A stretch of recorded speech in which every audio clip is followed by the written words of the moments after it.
can start.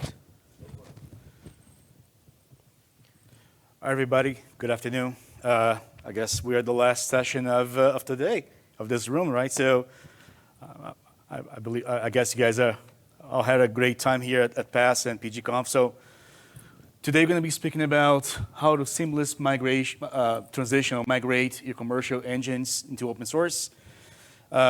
Commercial in the sense of SQL Server. So a bit about myself. My name is Alvaro Costanedo. I'm a database SA here at AWS. Been at AWS for 3 years, and as an SA, we help customers migrate into AWS. I'll pass to Minesh here, my colleague, to introduce himself. Sure. Hi, everyone. My name is Minesh Chande, and I'm a database architect who work alongside Alvaro. We help customers migrate their workloads from on-premise over to managed database services in AWS Cloud. We also help customers modernize their journey from commercial engines over to open source using Babelfish for Aurora Postgres. So really excited to be here and present this session on Babelfish and how you can seamlessly migrate to open source from commercial engine. Awesome. All right, thanks, Minesh. All right, so let's look into our agenda of today. So we're gonna first start with, some of the options into migrating SQL into AWS. Then we're gonna go into the purpose-built databases. I have just one slide and talk about what are the purpose-built databases at AWS. Then Minesh will talk about open source, Babelfish, how it works, the adoption. We go into the steps of migrating application from SQL into Babelfish, and end with a demo. Okay, so let's go into the options of SQL Server. But before I go into that, we at AWS have this concept of what we call the 6 R's of migrating application into AWS, right? Which are, if customers need to retain, if they need to retire an application, if they need to repurchase, meaning either going into a SaaS model or not. And what we see most customers, focusing are into the rehost, which is lift and shift, meaning you migrate as is, your VMs into our EC2 service, for that matter. Replatforming, meaning moving to our managed database services, and refactoring, meaning, how can I migrate or modernize my applications, and go into open source. Okay, so a bit about the SQL Server side. So if you were to move or migrate to SQL databases or applications into AWS today, there are mainly 2 options. The first, which is the rehost R, which is lift and shift. You just migrate as is. You just move and lift the application as is. You're still managing, doing some self-managing yourself, just like you do it on your own premises. Then in the middle, we have our replatform, which is leveraging our managed database services, for that matter, RDS. And the last R is refactoring, meaning that how can customers can eliminate, for that matter, licensing implications, right? And leverage a broad scope of open source engines in AWS. So about purpose-built databases, we at AWS provide with up to 16 or 17 database services today, and you can see on this slide from your right, we have our relational engines, which is our RDS and Aurora, and to your left, we have our what we call purpose-built or special database offerings, and can go from NoSQL to special types such as QLDB, Ledger, Neptune, and so on. For the purpose of today's conversation, we're going to be focusing on our cloud-native Amazon Aurora Postgres. Okay, so before we dive into Babelfish, I just have one slide that covers the architecture of Aurora. Aurora is our cloud-native Postgres MySQL open source at AWS, and it uses a different architecture compared to the community-driven Postgres, meaning that at Aurora, we decouple your compute and storage into what we call the shared storage volume of Aurora, where your data is copied across 3 availability zones. and 6 copies, meaning 2 copies of your data is in each AZ, right? So this is the premises, this is where Babelfish lives today in AWS. All right, cool. I'll pass into Pastor Minesh to talk about the open source. Thanks, Alvaro. So when we talk about migrating to an open source technology like Postgres, right? Let's take a look at what are some of the key drivers which customers are really interested in when migrating to Postgres. The very first one, as we all know, is commercial licenses are expensive. They are costly and they charge a lot. Postgres SQL, as we all know, is an open source technology, so there is no license cost associated with it. Some of these commercial engines also have lock-in as well as proprietary licensing terms, which essentially locks you in for a duration of time. Maybe it would be a year, 3 years, depending on how your agreements are sort of lined up with the commercial engines. And lastly, audit, right? Audit is another big factor when you talk about commercial engines. You will have to go through an internal auditing cycle, an external auditing cycle, just to make sure that the number of licenses that you are using or leveraging is according to your licensing agreements with the third-party vendors. So when we talk about, that was just the motivation piece of it, right? Now let's take a look at what are some of the challenges of migrating from commercial to open source. Let's consider a typical 2-tier or 3-tier architecture here, where you have an application layer which is essentially talking to your SQL Server database on a TDS protocol, right? It would use the native T-SQL construct and query and get the data back. So let's consider if you want to migrate this particular application layer or the whole architecture over to open source. From the backend side, if you are planning to migrate to Amazon Aurora Postgres, the first thing that you will have to do is convert the whole schema that you have, your tables, stored procedures, triggers, functions, views, etc., onto Postgres. You can leverage AWS schema conversion tool for that. And secondly, once you have completed migrating your schema, the second piece is to migrate the actual data as well. You can leverage AWS Database Migration Service or any other tools. You can simply export the data using import-export wizard and execute those queries into Aurora Postgres SQL as well. However, this is just the backend piece of it, right? What about the actual application code? You will need to essentially rewrite your T-SQL. Let's say if you have any dynamic SQL statements, or if you have on-the-fly queries that your application is firing. Not only that, in SQL Server world, you will need to use T-SQL drivers, right? Native .NET or JDBC drivers. You will have to convert those into Postgres native drivers and make sure your application is compatible with that as well. And when you typically look at a migration journey from commercial engines to open source, these are some of the steps that you can essentially go through with, right? The important one that I want to highlight here is the database schema conversion, which takes a bunch of time along with the application conversion, and the testing and bug fixing piece of it, right? That is going to be taking a lot of time, especially because there are so many variables that you will be changing when you are looking at migrating directly to open source.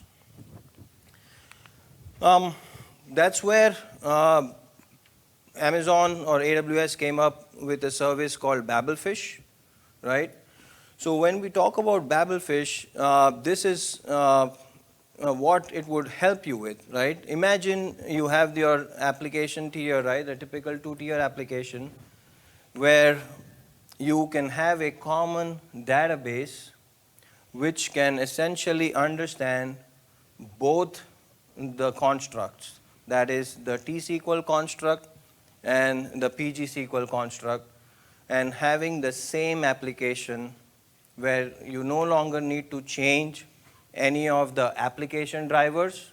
You can still keep using the .NET drivers or the JDBC drivers that you have been using with SQL Server, and you can connect either from the SQL Server port, that is 1433, the default port, or you can connect from port 5432, which is the native Postgres port. So as you can imagine, this will allow you to no longer change a lot of your application logic, including the drivers and other tools that you may have, which you would be connecting to SQL Server and run your code as is. You can keep writing and develop your new functionalities and features either using the same T-SQL construct, or you can migrate all of it to Postgres and start using PG-SQL language as well. So when we talk about Babelfish for Aurora PostgreSQL, right, it really accelerates your migration journey because as you can imagine, it reduces a lot of these code conversions as well as a lot of other semantic syntaxes differences, and lets you run as you would essentially be running your application using your SQL Server database. You have freedom to innovate, right? As we all know, Postgres is an open source. You can use several extensions. You can build your own extensions and plug it in. It gives you that capability and that freedom to sort of customize based on your needs and your application requirements. It is again available on GitHub. You can simply download and even run it on your local machine, right? It might be a couple of versions older that we have it available on GitHub, but it can essentially perform the same functions as what you would get on Babelfish for Aurora PostgreSQL. So we typically get this question, what is Babelfish, right? Like, is it a proxy layer that we have just plugged in? Or is it a conversion layer, right? It's essentially none of those, and we'll take a look at it in the slides, upcoming slides here. But it is essentially, we have developed extensions around Postgres, so it can understand the native T-SQL construct and run and return the results exactly the same way as how SQL Server would return it. And when we talk about Babelfish, right, these are some of the design tenets when your queries are executing, right? Either there is essentially no compromise, first of all, on correctness. Either all your database calls will work or they will fail. It won't be like it would work partially and then it would give you partial results, right? There is a full wire protocol compatibility. You can keep using your same drivers, right? And you can develop your code either in SQL Server or in PG-SQL. When we talk about some of the advantages, Alvaro spoke a little bit about the architecture, right? And then when we talk about some of the features that Aurora PostgreSQL provides, you can run on serverless v2 with Babelfish, which can automatically scale as your workload will scale. It has other capabilities like fast cloning. It also gives you high availabilities and read replicas. So there are quite a lot of features that Aurora natively provides, which you would automatically be beneficial with when you look at migrating to Babelfish. And when we talk about the correctness, right, one of the design tenets that we have is application correctness. So let's take a quick example here on how there is a difference between how if a query would run directly on SQL Server versus how it would run directly on Postgres first, right? This is a simple example here. As you can see, it is just selecting the data, right, from products, and you have a price column here, which is a money data type, right? And on Postgres side, you can see that we can execute the same query, right, where you would be querying a product table where your price is a money data type. And you can see the difference, right? If you are running the query directly on SQL Server, by default, the scale and precision that you have for money data type in SQL Server is 2 and 4. However, in Postgres, as you can see, the default scale and precision for money data type is 2 and 2. So as you can imagine, the amount of effort that you would have to perform while testing and code conversion just for one data type can be extensive, and especially for some of the financial institutions or banking institutions, this is a big deal, right? You don't want to essentially just round it up to the nearest number, right? So you would want to make sure you are still returning the result exactly as how SQL Server would be returning. Other example is just the transactional semantics itself, right? Let's consider a simple query again, where in SQL Server, let's say if you execute this query, where you are first creating a table with just a column which is not null and unique, right? If you fire a query which is begin tran, you would insert a couple of values and then you are updating a value on the column which is unique column, it will cause a duplicate key error, right? So in SQL Server, what essentially happens is it will give you an error, of course, saying, hey, you cannot do this, but it would still insert the first two values before it ran this update and failed on the error, right? So you would still get two rows. When you essentially select it from the table, you would still get two rows. Now let's take a look at it on what it does if you run the same thing directly on Postgres.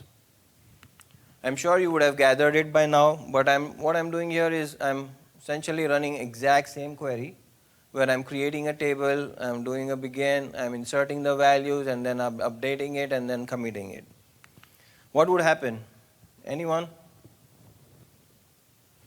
What is the default Postgres behavior for such issues? No one? This is what Postgres will do. It will roll back the entire transaction if it finds an error by default, right? So if when you do a select star from that table, you would not find any rows. So you have to make sure all of these things are thoroughly tested if you are migrating directly from SQL Server onto Postgres.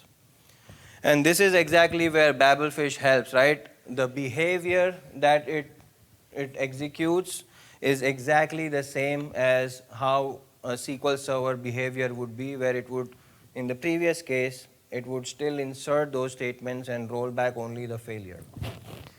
And as you can imagine, it really reduces the timeline to a great extent, right? It's almost like 60 to 65% of all the steps that you essentially will have to take will be reduced.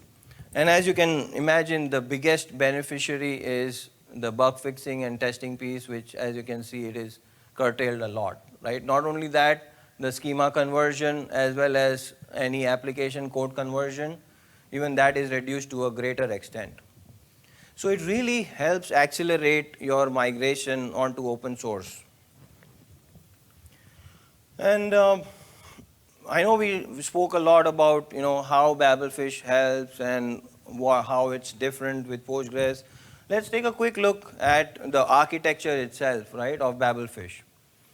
So as I mentioned earlier, right, it is not a transactional layer, it is not a translation layer. What we have done is we took a fork out of core Postgres, right, and we've developed hooks. We've implemented hooks on core Postgres where it understands all the native construct. For example, it would understand, the PG stat statement. It would understand that incoming query is coming from a TDS protocol. It would understand the differences between the data type and what data type it has to execute.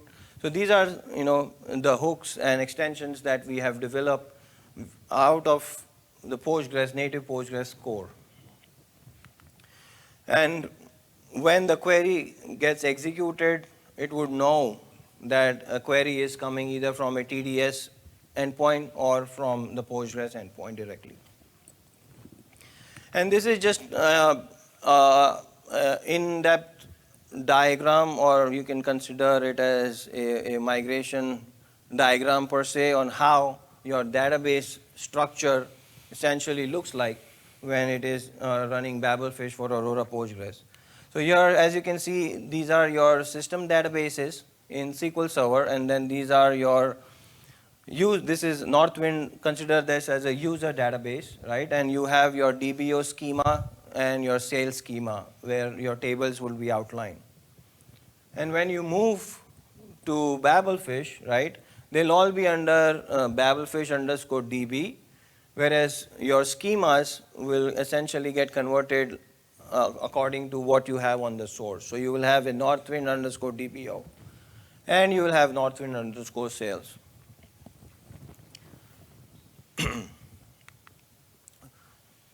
So we also get some of the questions like, what are some of the features or capabilities that Babelfish provides?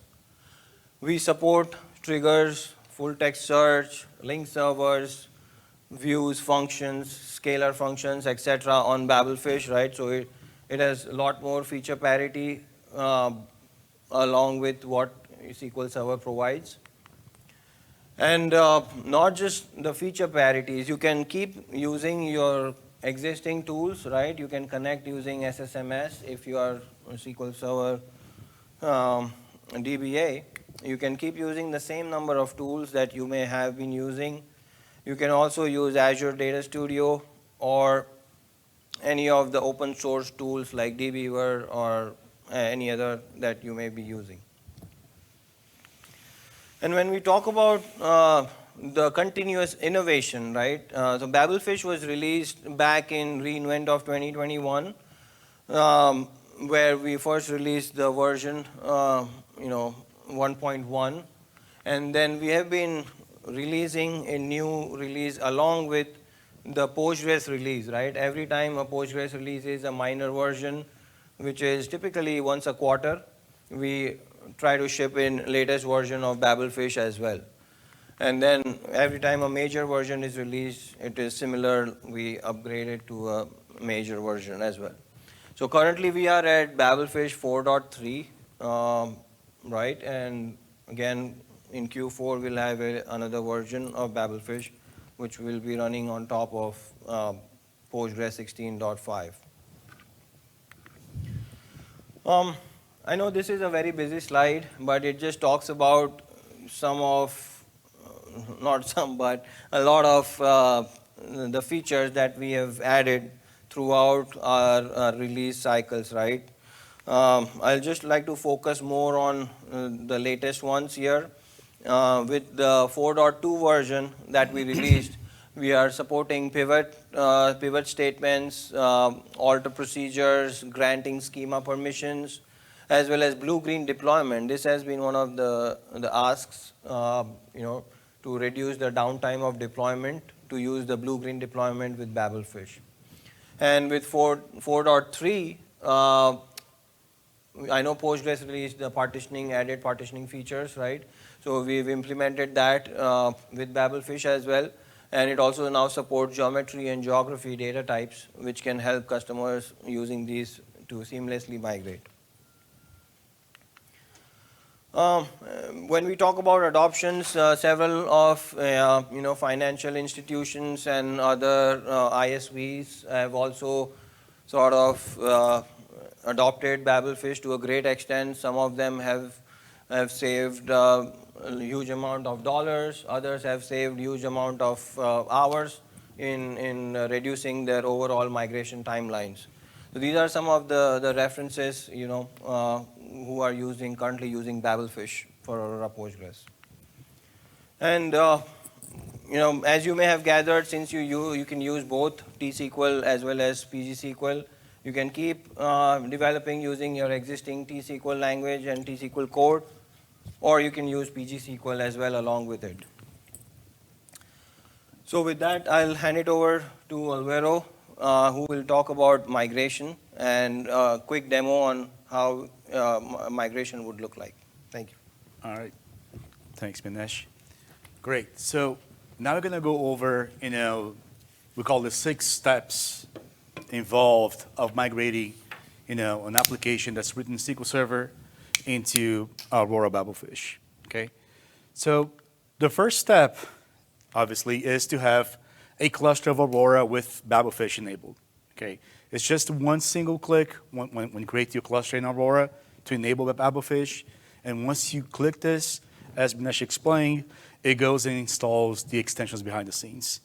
The second is it's important to understand or to have the DDL of your database, okay, in order to go through what we call an assessment tool to understand your code, and they can generate one from SSMS. Usually customers have this stored in some sort of a source control, but quickly if you were to extract that from your application, tools such as SSMS provides that.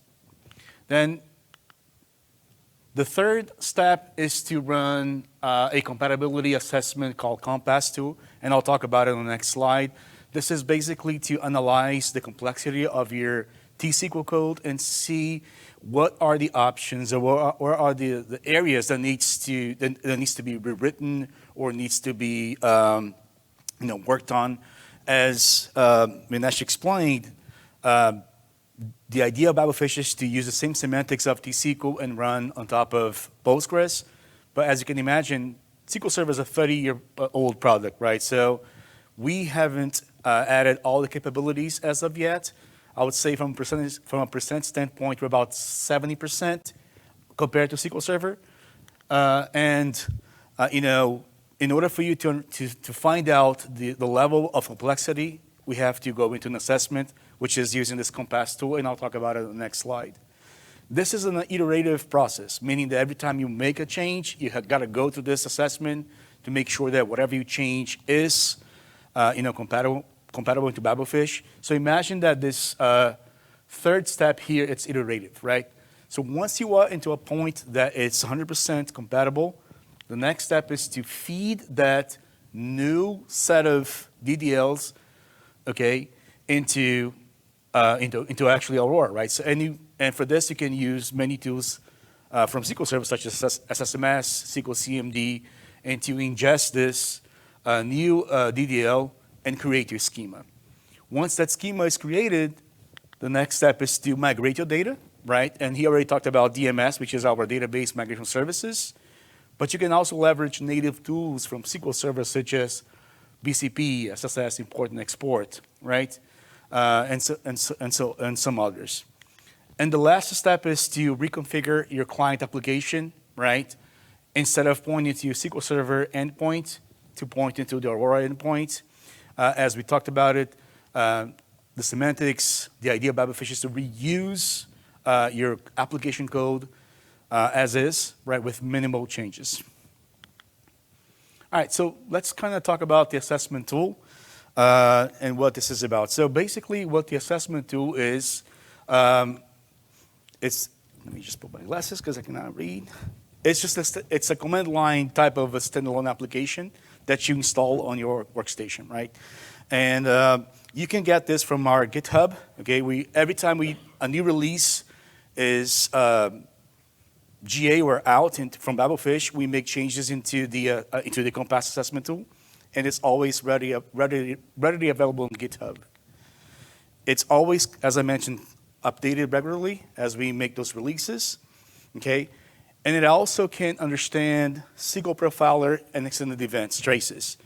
Why? Because we know that some applications uses dynamic SQL, right? It may use some ORM layers, right? Meaning that all your DDL may not be embedded into the database itself in the form of procedures or functions. It could be dynamically generated from those layers. So what customers do in order to understand if it's assessed is to run traces for, maybe it could be from weeks or days, or even extended events. And once you do this, you can feed that into the Compass tool, and it will read and do the assessment on your behalf. Okay. It also has many arguments. Okay. And one of them is the rewrite argument, which means it's going to look into areas of your code, and if it finds ways to work around, it's going to rewrite on your behalf, right? That's one option here on the rewrite. Okay. And you don't have to have a Babelfish cluster enabled in order to run this. As I mentioned, it's a command line utility. You just download that, and you just run. The output is in an HTML format. That's just one example of it. And here is one example of how you would be calling this. As you can see, you call the batch file, you pass the name of the report, you feed the files, the DDL files in that case, it's that SQL file, and you have all these arguments that you can pass on to. And there's a lot. There's a lot more than this, right? And you can download from the GitHub the documentation where it explains all these different arguments that you can use to further enrich your Compass assessments. Okay, so now demo. So I just recorded this demo. It's a very simple, .NET application. It's a CRM application that we just, within a few steps, migrated from SQL into Babelfish. So let's go through it. So as I can see, as I mentioned, it's a CRM application. This is the login page, okay? And I'm using SQL from my local host here. All right, so now I'm into the process of creating a new product, okay? And right now it's connected to SQL Server. All right, so here's the new record that we just added. And if you look into SSMS, this is the database, okay, Babelfish DB, right? And if I selected my products table, I can see the newly added record or product. So, and this is the Aurora, this is my cluster, okay? And if I go into configuration, we can see that Babelfish is already enabled here, okay? And you can see this whenever you create a cluster in Aurora cluster. So now I'm gonna export my database DDL, okay, and save into a file. And for this, I'm using SSMS to export the DDL.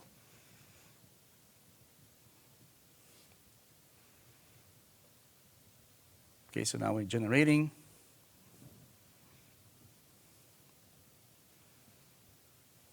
Okay, and as you can see, it's a typical DDL file with all the tables, the procedures, and everything here. Great. So now that we have our DDL exported, now we're gonna feed that and call our Compass assessment utility. So just like as I mentioned, it's a command line, and I'm passing the file. Okay. So now it's reading, it's processing, and the output, and it's HTML output. As you can see here, it has the version of Babelfish, the assessed. It has a table of contents. Okay, it can list the number of objects, the number of lines. It also has a complexity involved. It shows you the areas such as what's not supported, what needs to be semantically revisited. So it's a comprehensive report that developers use to migrate over into Babelfish. For the purpose of our example, there's nothing needed to change. It's just ready to go. So now I'm connecting to my Babelfish cluster using SSMS. So even the tools, that we use to connect to Babelfish is the same, right? So, and you can see here that, we can list the system databases, right? Okay, so once I have that, the next step is to load or to create my schema into Babelfish. Okay, so I just created the database and the schema. If I refresh it, I have a new database, and if I open that, you can see that all the tables were exported just fine. As you can see, this is actually Babelfish, right? It's not SQL Server. Okay, now I'm looking behind the scenes. Now I'm using pgadmin to show you behind the scenes, as Minesh showed. It uses the Babelfish _DB wrapper database, right? And it uses schemas in Postgres, as Babelfish uses, right? So now that we have the schema there and created, now we're going to be loading the data. And for that, I'm using DMS, which is our database migration services, to move the data over.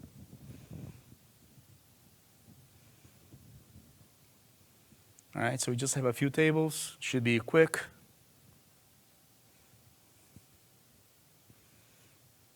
Okay, just refreshing here, and that should be done already. Great. So now we have the database schema migrated over to Babelfish. The data has also been moved. Okay, and I'm going to show you here that the data has been indeed moved. Right. So from the left side we have SQL Server, and we can see by the version here. I'm actually going to run the same exactly statements on the right side, which is Babelfish, and you can see here it's connected to Babelfish. So if I run that, we'll see that we're no longer connecting to SQL but Babelfish, and the data has been moved. So if you can see, it's using the exactly same tooling from SQL.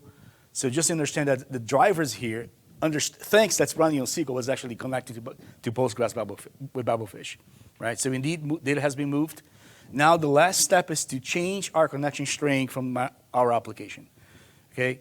So here, we're going to be changing from the local host, which is SQL Server, into Babelfish, right? Again, as Vinesh explained, we were using the same set of drivers.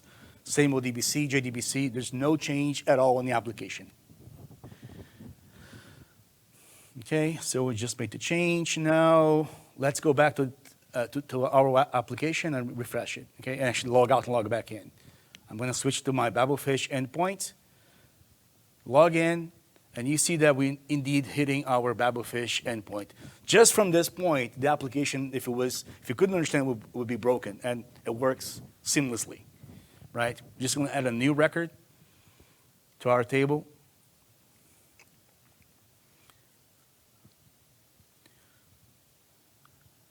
Okay, so you should see, okay, new record.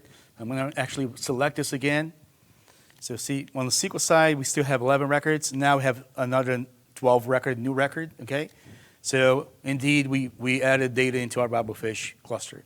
But still, if you're not convinced, I'm gonna actually stop or set my database, my SQL database offline, just to prove that I'm not, doing any gimmicks behind the scenes. We're actually using Babelfish. So the database now is set to offline, okay? So even if I was to connect, it would not be usable, okay? So database is offline, obviously Babelfish is still running, and I'm gonna try to add a new record, and we're gonna see that it still works, right?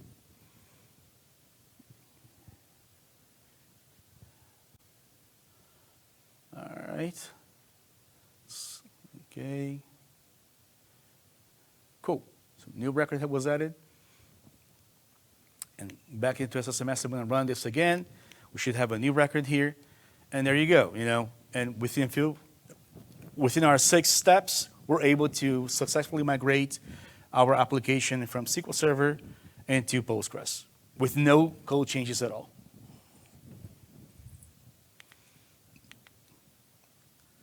Well, that's the end of it. Any questions?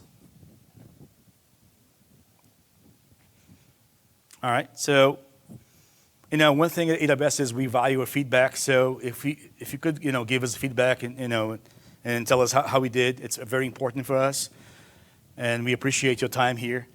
I know it's the last session of the day, so we. Yeah, we have a. Oh, we have a question. Yes, sir. What's the most complex production database you migrated so far? The most complex app? Well, right now we're in the process of, we have a financial institution that we're working on that's going through the process of migrating. Minesh actually and I were working with this customer, and they're going through the series of migrating applications at the moment. We also had the 3 references that he showed, and many other customers POCing, from verticals since as FSI to ISVs, all kinds of different verticals of customers migrating. Do you have any other example of a large customer that's currently Yeah, I think going off of that? as Alvaro mentioned, right, the entire thing depends on the complexity of the application. So what we have seen is customers' application have been using XML data types, geometry data types, and all the other data types, if you will, right? Some of them are using full text search, full text indexes. We do support full text search indexes. We do support geography. XML, for example, is something that we can help you rewrite it using pgnest functions, right, which is available natively in Postgres. So these are some of, I would say, medium complex applications that customers run, as well as some of the other highly complex application would take a little longer to rewrite some of the functionalities which are not directly supported out of the box, right? Like link servers, so like if you have some sort of multi-database sort of application that requires different link servers, unfortunately, they connect. Absolutely. We do support link servers on Babelfish. So you can create either a link server from SQL Server to Babelfish, or the other way around as well. You can, there are multiple ways to connect link servers, but that is certainly supported on Babelfish. Yeah. And as new versions are released, new features are also added, right? So the idea is to be as close as possible to SQL Server from a product standpoint. So 4. I don't know if you hear when he showed about 4.3, we actually had now, we have now, feature of, we're actually now supporting partitioning. Yeah. Right. So, and geography and geometry. So as new releases are being out, we actually bug fixing, we actually enhancing the product, and adding new features. Yeah. Some of the So Babelfish is an open source project. It is available on GitHub. We run Babelfish on Amazon Aurora Postgres SQL, so it can get all the native capabilities that Amazon Aurora provides, including running on serverless v2, fast cloning, high availability, read scale outs, etc. Right? I just want to add to a couple of your earlier question. Like, we do see some challenges, especially if you are using CLRs or XP command shell or some of those native SQL Server constructs, where you have those either a vendor application or a really legacy application where you've been using those, right? So some of those will definitely need to be rewritten. I'm sure, even if you are going directly on Postgres, you will have to sort of rewrite that code, right? Yeah. So these are some challenges we do face, and we work with our customers to see what's the best way to essentially rewrite, either using some extensions that are available in Postgres or just native T-SQL language itself. Okay, I have to experiment for myself. Yeah, absolutely. Give it a shot and see. Yep. Actually, customers have done this, download the project and install in their on-premises Postgres. I work for an Azure consultancy, so I'm curious about trying Azure. Obviously, it's not going to have access to Aurora, but Yeah, you can certainly download from Yeah. GitHub and You can download and install, yeah, exactly. yeah. Awesome. Any more questions? You are only talking with the SQL Server, the Postgres? Are you looking at any other database transitions? You want to talk about that? Yeah, for Babelfish, it is currently supporting SQL Server only at this point, but we do have other customers who are dabbling directly from either Sybase or Oracle as well. We don't support it, right? But they have been going their own, since it's open source, they have been going their own route using schema conversion capabilities to convert that and then use DMS to migrate the data. Yeah, I would say from Oracle to Postgres is a more native approach, right? Because Postgres to Oracle is a lot closer than SQL Server, right? So Babelfish is to close this gap, right? One of the famous tried Ingress are using, I supported Ingress for a long time, so I wonder how, I mean, I know it's a derivative of it, Ingress, yeah. Right. Liking that one too. great, awesome. Sorry, Cool. just random comment. No, that's fine. It's totally fine. Yep. All right, folks. Well, thank you for your time. Thanks. Appreciate it.